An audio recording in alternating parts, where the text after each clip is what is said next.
Good morning, good morning once again mga kababayan. This is Coach Ernie, your founder of the Lions Group International.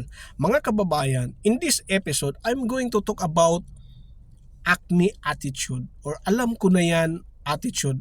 Mga kababayan, marami sa atin mga kababayan sa industriya ng networking ay nakaranas ng ganitong mga prospect habang ginagawa natin ang negosyo. And some of us get frustrated from this experience mga kababayan, and many of us also just move on.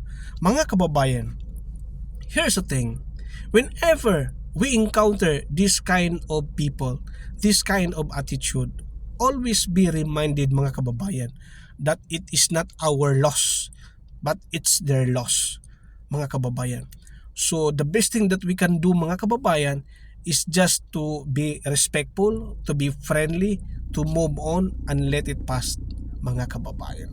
Because I do believe mga kababayan ko that there are still thousands of people waiting out there for our opportunities. That's all mga kababayan ko. Bye for now mga kababayan ko and see you at the top.